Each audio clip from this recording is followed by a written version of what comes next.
medzi tým 7 000 joulov tony.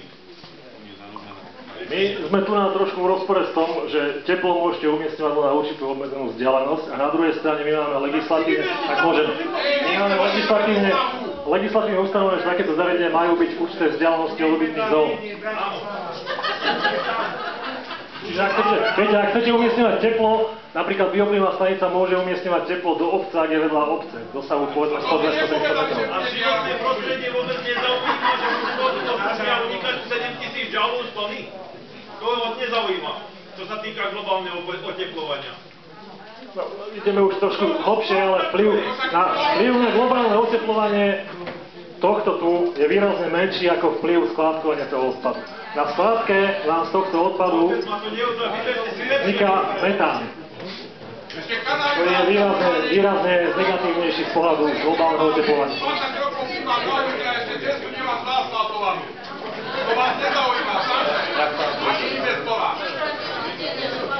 Dobrý večer, prajem. Starosta obce Trnava, Tibor Baláš. Posledných 10-15 rokov sa o tom rozpráva, že na východe odznelo len teraz, čo pán bývalý premiér povedal, že tu nie je nič, ale doteraz o to sa jednalo, že potenciál máme v turistike, v agroturistike. Koľko ľudí konkrétne tu aj v tejto dedine vrazilo peňazí do penziónov, do ubytovania. Tu máme krásnu Zádielskú dolinu okolo.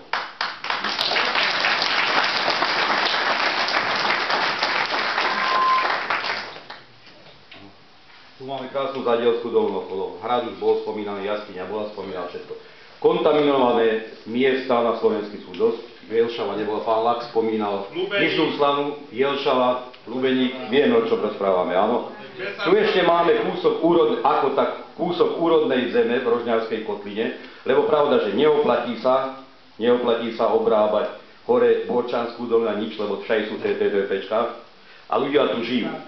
Zatiaľ ľudia, nakoľko nie je tu dosť roboty, vy tu prezentujete, že 4 autíčka prejdú za deň, 4 kamióny, nič viacej nebude. Teraz sa pýtam, ten popol, kde sa bude odvážať, ktorý sa vyprodukuje? Dobre, nie, bude a dokončíme, ja potom odpoveď, hej. Kde sa to bude odvážať, denne 4 kamióny, hej, čo sme sa bavili. A celkové, ľudia tuto žijú z turizmu.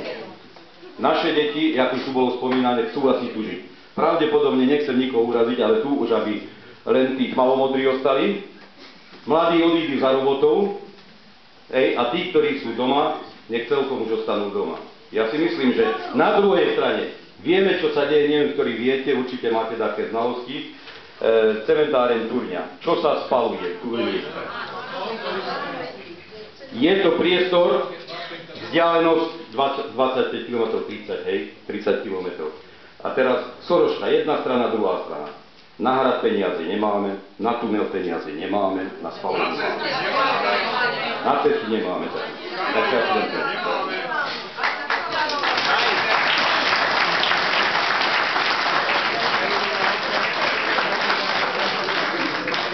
V podstate otázka bola len popol, len to ostatné asi bola konštatácia súčasného stavu. Popol, ako som hovoril, nebudú 4 kamióny popola z 8625 tón, za rok vám vznikne tých 260 až 604 tón popola. Ten popol bude odvážaný v kamiónoch, tie 4 kamióny denne sú jednak dovoz materiálu a zároveň odvoz popola narátané spolu pre zhruba 240 dní v roku pracovných dní. A čo sa s ním bude robiť v prípade, že bude plniť požiadavky pre materiálové využitie, tak bude materiálové využívaný v prípade, že nebude zneškodovaný ako nebezpečný odpad v súlade so zákonom odpadu. Mimo. Nebude uskladňovaný, ako myslíte, odtiaľ to bude priebežne odchádzať preč. Závisí od jeho vlastnosti. Toto bude nastavené takto. V týchto zariadeniach na Slovensku... Takže tak. Takto, vieme, nie, rozhľad. Vie sa, aké najnepriaznivejšie vlastnosti bude mať. V tom prípade bude zneškodovaný ako nebezpečný odpad. V prípade, a závisí to od kvality toho materiálu, od navrhovanej teda zastúpenia jednotlivých zložiek, že bude plniť parametre na vhodné materiálové využitie, bude materiál využívaný. Ale ten najnepriaznivejší stav, o ktorom hovoríme aj v správe hodnotení, je teda zhruba 600 tón za rok nebezpečného odpadu odváženého preč.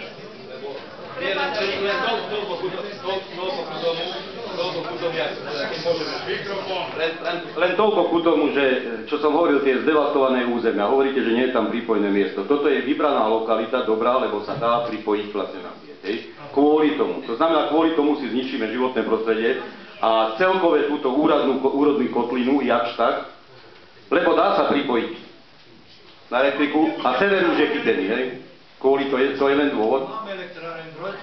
To je dôvod toho, že tu to zariadenie je umiestniť. Ale ešte raz opakujem, viete, zničiť životné prostredie je otázka znie čím. Ešte mi odpovedať. Lebo ešte prešli sme to celé, vplyv na životné prostredie, priamo tu na vašu lokalitu sa obmedzuje na emisie z komína kogeneračnej jednotky. To je jediný vstup do životného prostredia z celého zariadenia. Na vašej lokalite v tejto, teda v Rožňavskej kotline. No tak to je proste, ešte raz poviem. Ja poviem jednu dôležitú vec. Vy ste povedali, že tá správa možno ešte, počkáte, tá správa o hodnotení, že vyzerá pekne a všetko, tá správa o hodnotení nie je len tak, ako pamflet pekne napísaný. Tá správa o hodnotení je záväzný dokument, od ktorého sa bude odvíjať prípadné, a teda hovorím naozaj, aby ste sa to zase nerozumeli, prípadné súhlasné stanovisko Ministerstva životného prostredia. Ak Ministerstvo životného prostredia vydá súhlasné stanovisko, tak bude presne uvedené parametre tej technológie, a teda aj jednotlivé špecifikácie vrátane toho, že napríklad, že tam môže byť len ten jeden komín z kogeneračky, tak ako to opisuje správa. A toto záväzné stanovisko s týmto opisom a s parametrami tej technológie bude záväzné pre všetky ďalšie povoľovania. Investor nebude môcť spraviť takú vec, že teraz dostane povolenie na jednu kogeneračku a 8600 tón a následne stavebné povolenie bude už na 15 000 tón a 4 kogeneračky. To sa nedá. To znamená, tie údaje v tej správe o hodnotení nie sú len tak, že pekne napísané, to sú záväzné údaje, ktorými sa vlastne investor zaväzuje, že ak postupí ďalej, tak presne v tejto forme to bude stavať.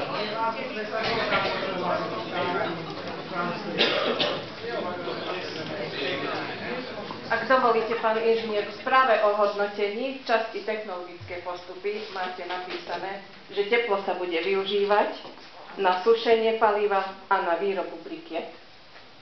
Popola. Tak ho budete odvážať, alebo budete z neho vyrábať brikety. A ešte ma zaujíma, že fabrika sa plánuje na strategickom mieste pri železničnej trati a nikde nie je spomenutá. Áno, a máte tam nakladkovú stanicu. Máte tam možnosti na nakladanie a vykladanie vagónov. Ale vy nemáte v svojej správe napísané, že budete využívať železničnú trať. Takže nebudete využívať železničnú trať.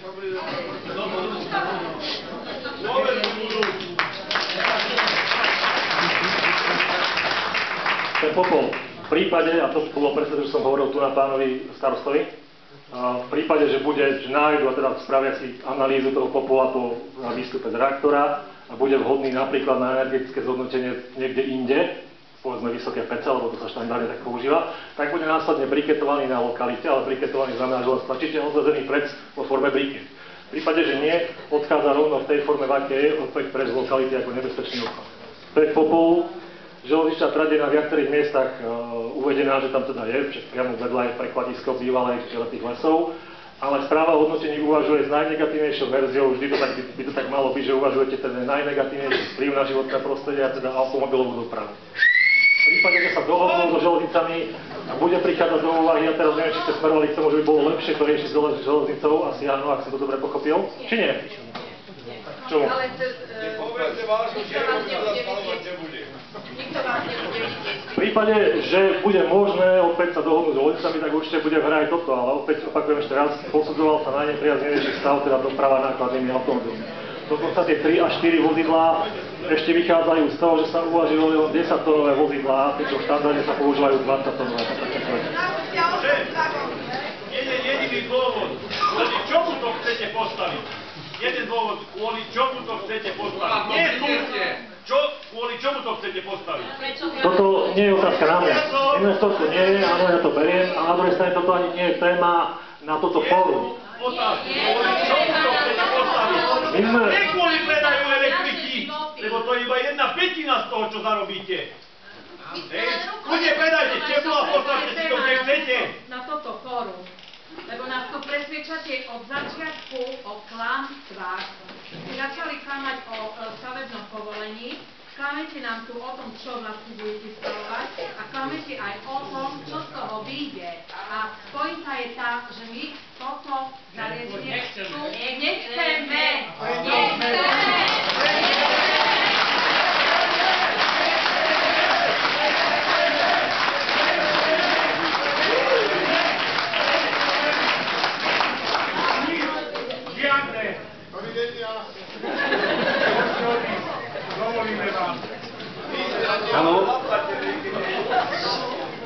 Dobrý večer, volám sa Sentman Rašek, bývam v Dedine.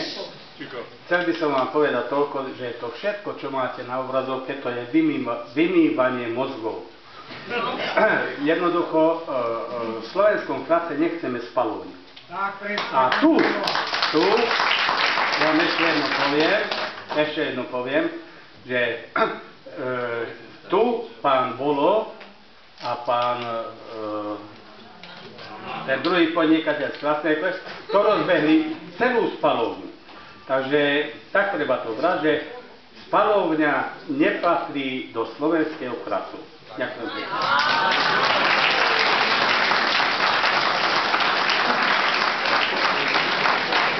Ja som dneska taký ironický, ale plne súhlasím, keď pán Konateľ, ktorý pochádza z Brna, má citový vzťah k Národnému parku, tak nech si to postaví vedľa Moravského krasu, tam je macocha, ale bratia Češi by ho sežrali.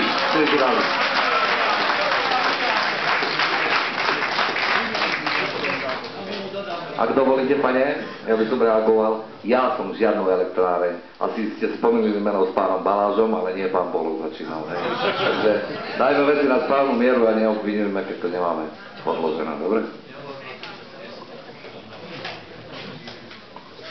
Ešte stále sme sa nedostali k odpovedi na otázku, skade bude ten odpad, lebo od nás nebude.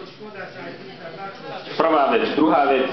Neskúšali ste to náhodou v Liptovskom Hrádku, v Šamoríne, v Bránove, v Zlatých Moravciach? Kde vám to vyšlo a kde nie?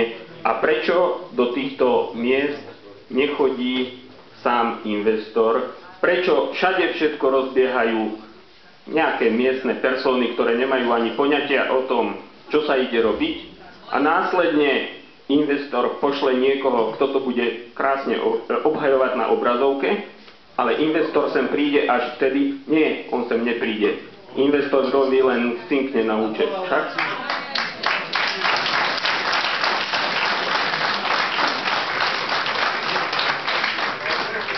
Šamorín a Liptovský Hrádok bolo plazmové splyňovanie v podstate väčšom rozsahu. Šamorín prešiel EU úspešne a je teda, pokiaľ povedal správne informácie, protiprávne zastavený v územnom konaní, lebo mesto, to je informácia neuverená, ale teda je tak inak, je zastavený v územnom konaní.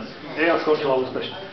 Liptovský Hrádok skončil predčasne na tom, že im odskočil majiteľ pozemku a teda vôbec ani len nešli potom následne do EI vlastnej. Tam bolo prvé sedenie, kde bolo prezentované, hneď potom majiteľ pozemku odskočil od zmluvy a zrušil teda zmluvu o tom nájme.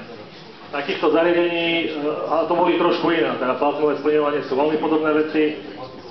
A ako som už hovoril, splyňovačov je na Slovensku, presne týchto splyňovačov je na Slovensku asi 6 alebo 7. V Moldave nad Vodbou je akurát od decembra v prevádzke už povolené, tam prebehol tento istý proces zhruba pred rokom a ukončil sa v auguste alebo septembri tohto minulého roku, 2018, na TAPku a TDPčko. V decembri získali príslušné povolenia z okresného úradu Košice okolie a v súčasnosti rozbiehajú práve skúšobnú prevádzku, kde do pol roka majú preukázať plnenie svojej kvality toho štiepného plynu a všetkých emisných limitov. Čiže to je za kopcom v podstate z druhej strany je presne takéto takéto identické zariadenie na splyňovanie. A ešte možno sa vrátim k tej vašej reakcii k Viedni vetrom, ako tam fúka, to nie. Tá rozptylová štúdia, a neviem, či som to aj zodpovedal, vychádza priamo z úrovňa intenzity vetrov v tejto lokalite. Na to sa presne vydáva tá odborná spôsobilosť, aby on používal presne tieto. Tu zaskočili ste ma, neviem vám z hlavy povedať, musel by som pozrieť do správy. 120 metrov, a tu fakt nebude kody, žiadny nebude. Dajte sa domov, zoberiem si vašu matku.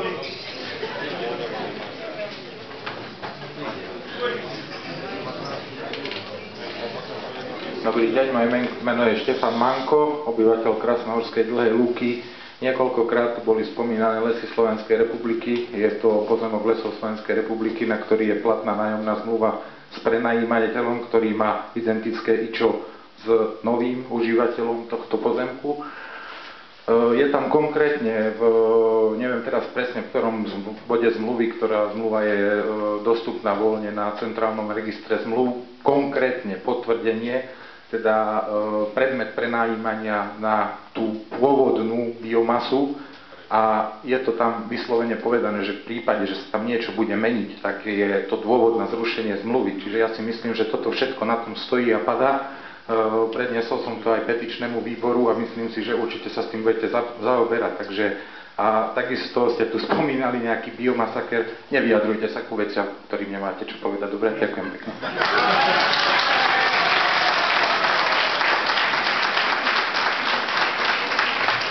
Áno, ďakujem, že si to pripomenul.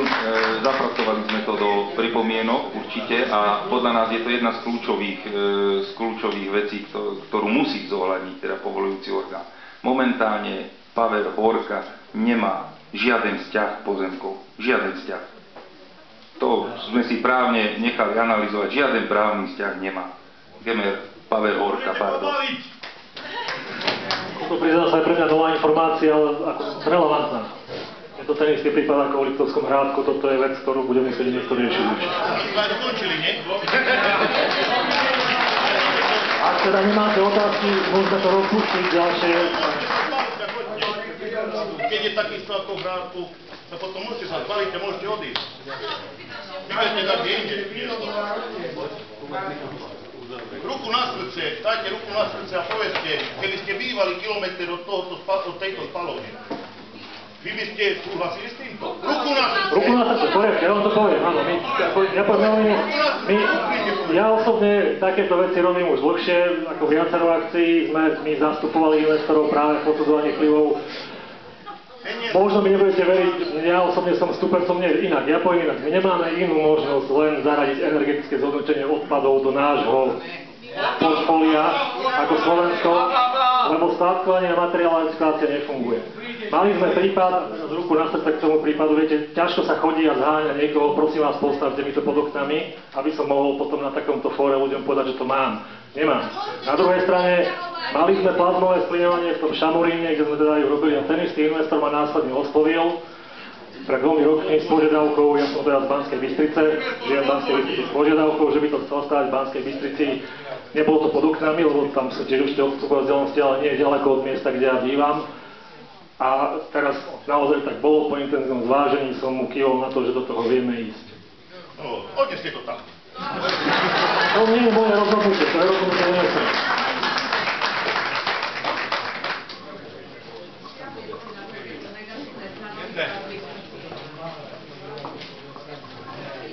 Dobrý večer, ja som Katarína Prekotová, ja som členom petičného výboru a okrem toho som poslancom v Krásnohorskom Podhradí. Ja by som sa chcela spýtať práve na tie pozemky v Krásnohorskom Podhradí, lebo vy ste povedali, že okraj zasahuje do Krásnohorského Podhradia. Áno, na jednom z pozemkov má byť vedená elektrická prípojka a potom v tej EI sa ešte spomína ďalšia vec, že vy budete potrebovať 1000 litrov vody denne zhruba a tu budete čerpať z existujúcej studne, ktorá je tiež na pozemku Krásnohorského Podhradia. To znamená, chcela by som vedieť, či máte nejaký zmluvný vzťah s našou obcou a na základe čoho budete proste fungovať, ak nebudete mať elektriku a vodu. Lebo to je zásadné. A druhá vec je ešte, ja som doteraz nepočula odpoveď na kolegovú otázku, ktorý sa spýtal, odkiaľ bude ten odpad pochádzať. Pretože žiadna z dotknutých obcí nemá zmluvu proste s tou žilinskou firmou, ktorá by spracovala odpad. My máme všetci platné zmluvy s Brandnerom, ktorý odváža odpad do Tornale. To znamená, že to nepôjde o odbremeňovanie týchto obcí. A ešte sa chcem spýtať, či ten odpad nebude náhodou pochádzať aj zo zahraničia, keďže ten konateľ je tiež zahraničný, teda ten investor je zahraničný. Takže, či náhodou gro toho odpadu nebude pochádzať z zahraničia, keď hovorili všetci, že je taký výhodný biznis. A ešte jedna otázka. Investor plánuje postaviť túto spalovňu z eurofondu, teda z dotácií?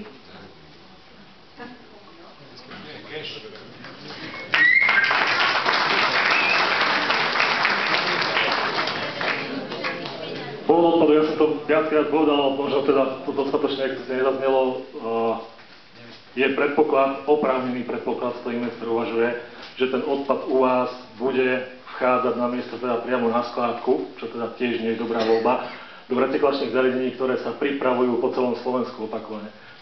Opakovane zdôrazňujem, po celom Slovensku by mali v krátkom čase. My máme totižto cieľ do 2050.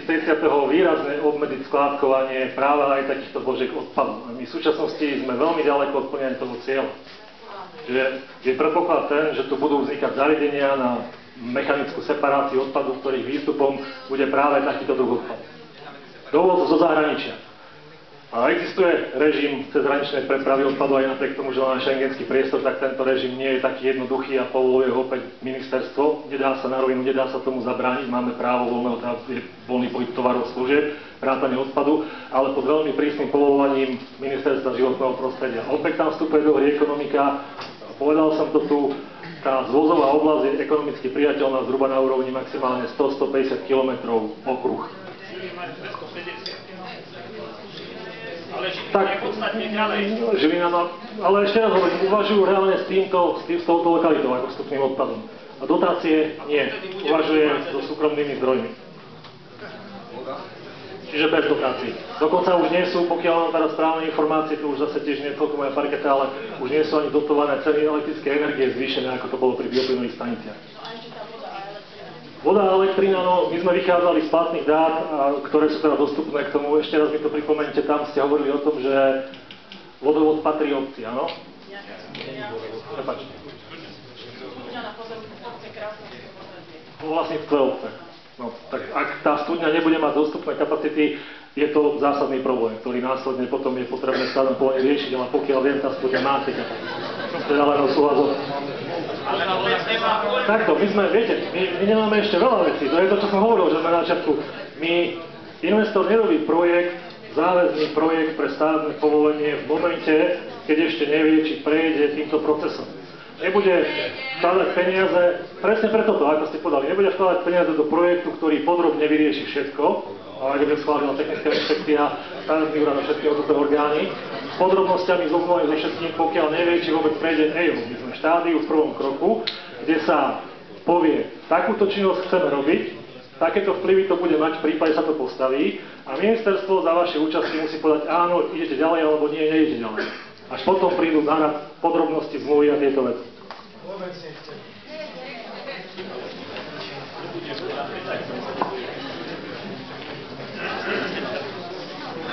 Prepáčte, ešte raz. Vy ste hovorili o podrobnostiach, nie sú vyriešené všetky podrobnosti, ale ja si myslím, že elektrická energia, voda, nájomná zmluva a tak ďalej, platné stavebné povolenie, to sú zásadné veci, to nie sú podrobnosti. A toto, keď nemáte vyriešené, ja akože nechápem, prečo tlačíte na pílu a prečo to tak strašne chcete umiestniť tu u nás. A petícia ešte bola. Petícia na čo bola ešte z dvoch? Opäť inak, s tou vodou a elektrikou uvažuje súčasné stavebné povolenie, ktoré teda možno nie je právoplatné, nie je platné, ale podľa mojich informácií je. A tam to problém nebol, v tejto istej verzii. S tými istými dostane dokonca zariadenie s použitím tapky má výrazne nižšiu spotrebu vody ako zariadenie s použitím biomasy a to sa stavebne povolilo tu na. Elektriku do veľkej miery vyrába vlastnú, áno, dodáva do siete. Opravte ma, ak sa milím, ale nie je v moci obce povedať, že z tej siete to nemôžete brať. Tá sieť má určité pravidlá, ktorá hovorí, kto a za akých podmienok sa môže pripojiť a dodávať alebo odoberať.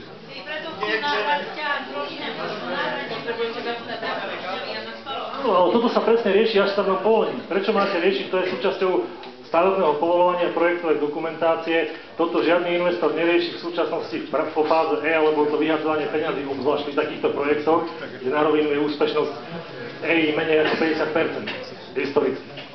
Čiže on nebude riešiť vecné bremená a projekt pre stavebné povolenie predtým, ako, ale len v prípade, ak dostane súhlasné záverečné stanovisko. To sú ako výrazné finančné náklady z toho dôvodu. Či to takto stačí?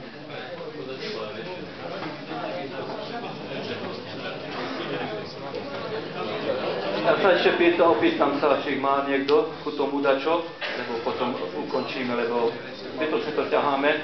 veľa vecí není dokončené a nechcem do toho ďalšie veci rozprávať ani ja, lebo ešte... Ďakujem za slovo. Ja chcem ďalšie veci rozprávať, lebo podľa mojich informácií v stavebnom povolení voda nebola riešená. Ani v tom pôvodnom stavebnom povolení, ktoré bolo ešte na biomasu vydané. Takže prečo ideme meniť niečo, kde niečo ešte ani nebolo riešené. A ďalšia vec, na čo idem posudzovať, nie je to proti logike, keď viem, že nikde v okolí mi nikto nedá vodu, idem si tam niečo plánovať, ale toto nemám dopredu vyriešené, že skade budem brať energie. Ja sa najprv spýtam, či mi niekto dá tie energie, či sa mi vôbec oplatí tam ísť. Z logiky veci.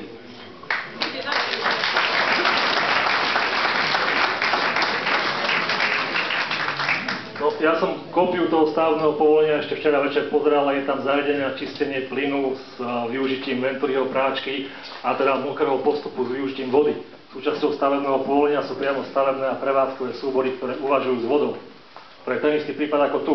A teraz neviem, či tam boli, asi zrejme nie, ale opäť to nie je vec, ktorá sa rieši potom až pri užívaní.